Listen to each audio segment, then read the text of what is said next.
Sistema penitenciário. Os presídios deveriam funcionar, não só para punir os indivíduos que cometem crimes ou fogem da conduta social ultrapassando os limites da lei, mas também para fazer com que tais indivíduos, no período em que estão em cárcere, aprendam valores que os ressocializem, para que possam reintegrar a sociedade e não cometam os mesmos nem novos crimes.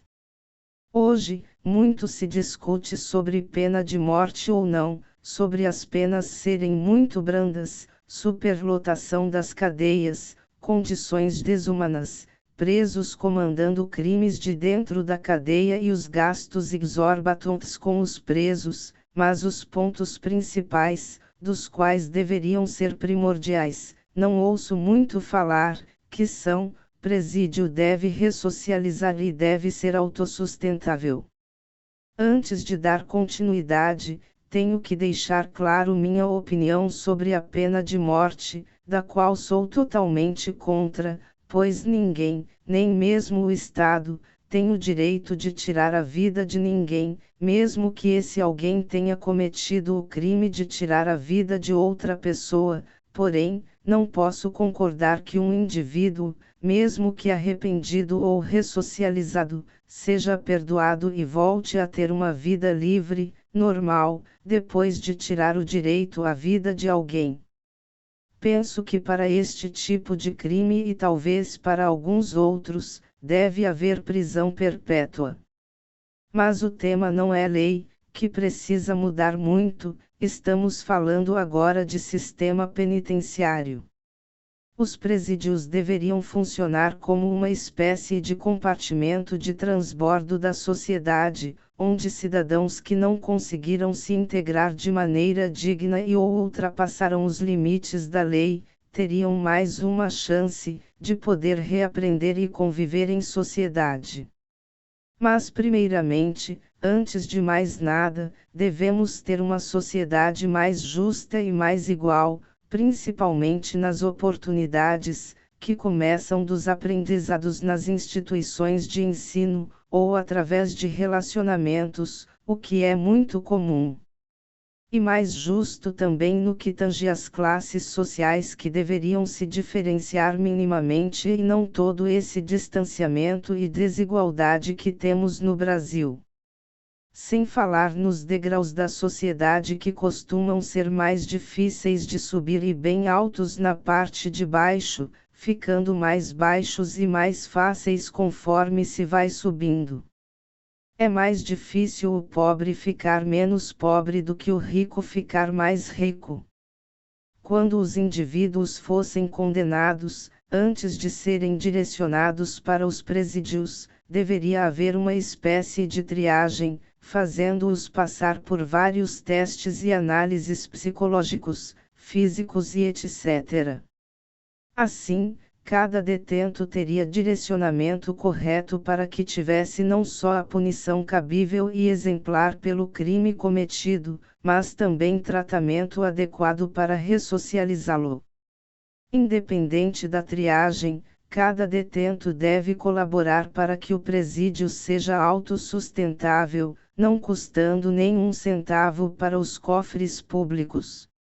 Através dessa triagem, será possível designar não só o tratamento e a punição para cada detento, mas também o trabalho ou qualquer outra forma com a qual o indivíduo possa colaborar pelos gastos e funcionamento do presídio, bem como sua alimentação e etc.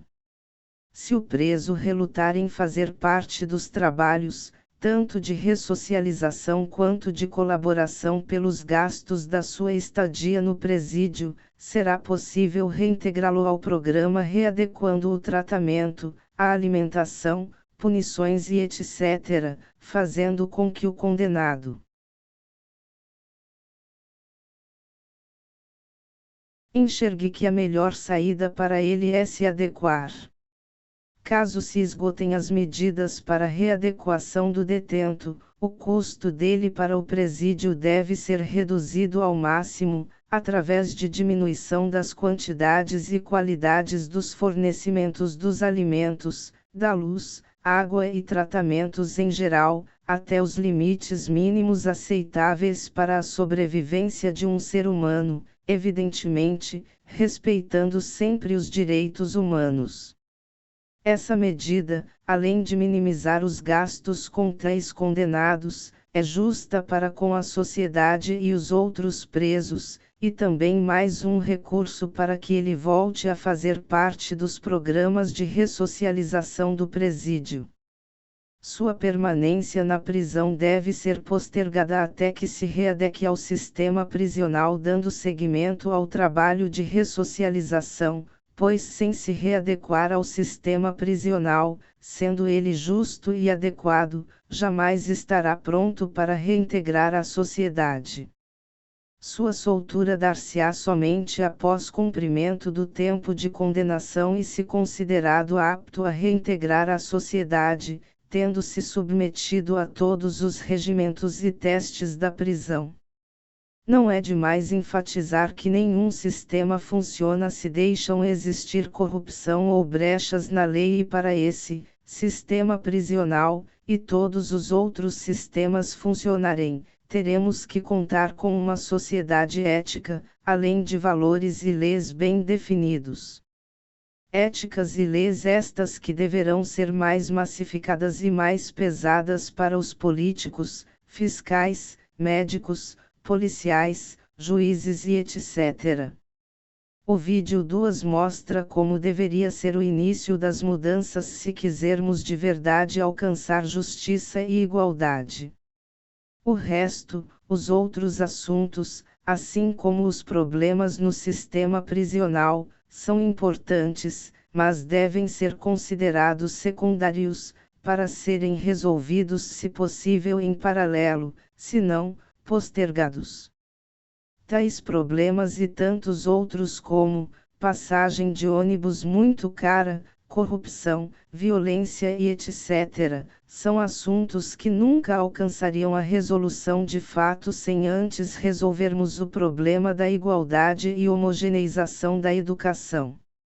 Sem esse problema resolvido, todos os outros só servem como pano de fundo para a guerrinha fictícia entre a esquerda e a direita, pura enxugação de gelo, cortina de fumaça para evitar que enxerguemos as soluções que nos levaria à igualdade social de maneira simples, mesmo que levasse algum tempo.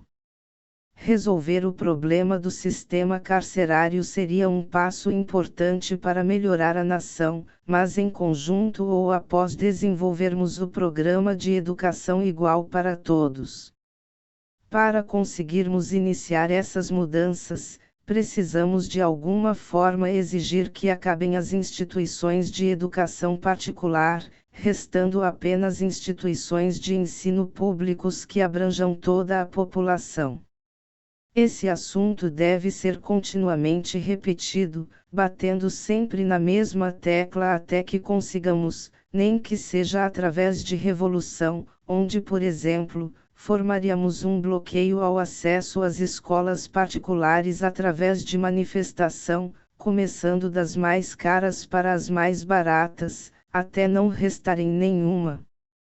Quem tem dúvidas sobre tal medida, pensando que o governo não daria conta de fornecer escolas para todos ou que utilizariam para manipular a população, eu digo que basta reaproveitarem as escolas particulares, apenas redistribuindo os alunos e professores de forma homogênea, e quanto à manipulação, seria tolice, pois inclusive os filhos dos poderosos manipuladores, por obrigatoriedade frequentariam tais instituições de ensino.